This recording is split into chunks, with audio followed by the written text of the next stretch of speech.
हमारे साथ हैं उत्तराखंड से, जो कि चाइना सीमा के पास गांव में रहते हैं, एमएस नेगी, और खुद बॉर्डर सुरक्षा बल यानी बीएसएफ से सेवानिवृत्त हैं। नेगी जी, आपका पंजाब केसरी नवोदय टाइम्स टीवी में स्वागत है। धन्यवाद। नेगी जी, हम जानना चाहेंगे, कल जो है चाइना के जो बॉर्डर की तरफ जो रोड जाता है उस पर जो बैली ब्रिज बना था वो टूट गया, क्योंकि एक भारी मशीन जो थी सड़क बनाने वाली वो जा रही थी और वो उसका भार नहीं सह सकी। आसपास में जो जो बॉर्डर की तरफ रास्ते जो जाते हैं, आपने चूंकि वहाँ काम किया है, आप बहुत अनुभव रखते हैं, वहाँ पर इंफ्रास्ट्रक्चर कैसा है? ऐसा है भी, इंफ्रास्ट्रक्चर तो हमारे बॉर्डर एरियाज के अंदर ध्यान गया ही नहीं है गवर्नमेंट के, पहले गवर्नमेंटों का ध्यान ही नहीं गया इस तरफ जी। ये अभी बॉर्डर एरियाज के अंदर में जो बॉर्डर डेवलपमेंट और के बारे में गवर्नमेंट ने फंड्स भी सब कुछ कर रखे हैं, सब कुछ किए हुए हैं, लेकिन प्रॉपर यूटिलाइजेशन हो नहीं रहा है और डेवलपमेंट बॉर्डर एरियाज का हो नहीं रहा है, जिसकी वजह से उस इलाकों से पलायन हो रहा है। नहीं, लेकिन अब बताया जा रहा है कि लगभग 70-75 सड़कें जो हैं वो बनाने का काम तेजी से शुरू हो रहा है। जी। 32 सड़कें जो है जो सीधी चीन बॉर्डर की तरफ जाती हैं, लद्दाख में या उत्तराखंड में, बाकी सभी जगहों पर उनको बहुत तेजी से बनाने का काम शुरू हो रहा है। लेकिन जो पिथौरागढ़ से मुनस्यारी मिलम सड़क जो है उसकी हालत कैसी है? हालत ठीक नहीं है, और ये जो वैली ब्रिज बनाए जाते हैं ये टेम्परेरी टाइप के होते हैं ना, इनका बनाने का कोई फायदा नहीं है। अगर इनको बनाना है तो प्रॉपर तरीके से कंक्रीट के और ब्रिज बनाए, ऐसे ब्रिज बनाए जो लोड क्या कहते हैं ले सकें। जी। अब ये फॉकलैंड मशीन का लोड नहीं ले पाई, ये लोडिंग ट्रक लेके जा रहा था, ये लोड नहीं ले पाई, है ना। इसी तरह बहुत से ऐसे ब्रिज बने हुए हैं, तो हो सकता है आने वाले टाइम पे अगर किसी ब्रिज में और भी ऐसी घटनाएं हो सकती हैं। तो आपको क्या लगता है कितनी ऐसी स्थान है जहां पर स्थायी ब्रिजों की जरूरत है? मैक्सिमम हम तो ये कहें कि जो स्थायी ब्रिज बनाए जाएं और स्थायी कंस्ट्रक्शन होना चाहिए और बॉर्डर तक रोड जानी चाहिए। जिस प्रकार क्या कहते हैं पंजाब बॉर्डर पे, राजस्थान पे बॉर्डर रोडें बनाई जा रही हैं, इस तरह रोडें बनानी चाहिए। हमें चीन से क्यों घबराना है? हमें अपनी एरिया के अंदर में जो इंटरनेशनल लॉ के रूल के मुताबिक अपनी रोडें बनानी चाहिए और डेवलपमेंट करना चाहिए और लोगों को बताना चाहिए। वहाँ पर हो रहा है जी, वहाँ पर अभी जो सीमा सुरक्षा बल या बीएसएफ या बाकी जो वहाँ पे देखिए, वहाँ पे आईटीबीपी है, इंडियन तिब्बतन बॉर्डर पुलिस है, उसके बाद नेपाल बॉर्डर के साथ एसएसबी सशस्त्र सीमा बल है जी, है ना। बीएसएफ जो है, बीएसएफ तो पाकिस्तान और बांग्लादेश बॉर्डर के साथ में है। जी जी जी। अच्छा, नहीं तो अभी जो एसएसबी जो है या आईटीबीपी जो है, उन लोगों से आपकी बात होती होगी, उन लोगों की क्या प्रतिक्रियाएं रहती हैं? वो लोग कैसे, किन हालातों में है वहाँ पर? देखिए, बॉर्डर की मतलब गवर्नमेंट का पहले से ही गवर्नमेंट का ध्यान बॉर्डर की तरफ बहुत कम गया है, खासकर चाइना बॉर्डर, आईटीबीपी बॉर्डर की तरफ। 3-3 दिन तक लोगों को पैदल चलना पड़ता है वहाँ पे, कच्चरों में उनका पानी जाता है, राशन को खच्चर ढोते हैं, है ना। तो गवर्नमेंट को सोचना चाहिए कि अप टू द बॉर्डर तक as per the international law के मुताबिक हम जहाँ तक जा सकते हैं वहाँ तक हमें रोड बनानी चाहिए और स्थायी ब्रिज बनाना चाहिए।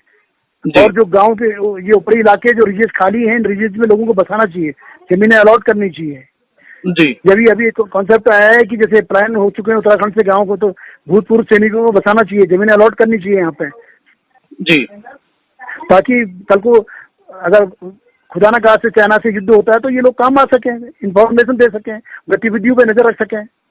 ठीक बात है। ऐसी करगिल पे भी हाल हुआ था।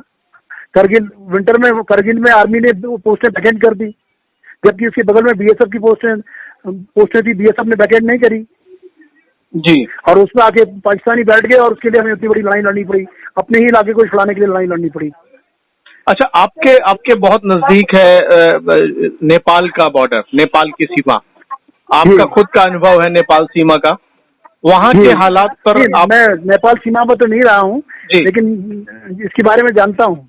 नहीं, आप हाँ बिल्कुल, आप वहाँ तैनात नहीं रहे हैं, लेकिन आपका आना जाना आपके बहुत सारे, क्योंकि आप जो है बीएसएफ के और अन्य जो जवान हैं उनके सभी के लिए कार्य करते हैं, आप उनके शुभचिंतक हैं, आपने उनको सहयोग किया है, तो उनके बारे में, वहाँ के बारे में क्या खबरें मिल रही हैं? वहाँ के हालात अभी कैसे हैं? अभी हालात वहाँ के भी दिन पर दिन डिटेरिएट हो रहे हैं। अभी नेपाल बॉर्डर में जो नेपाल में कम्युनिस्ट पार्टी है वो चीन की गोद में बैठने लग गई है। अभी उनके FM रेडियो जो बॉर्डर एरियाज पे काम कर रहे हैं, एंटी इंडिया काम करने लग गए हैं। तो हमारे को भी इसको काउंटर करना चाहिए ना, हमारे को भी इसका भी।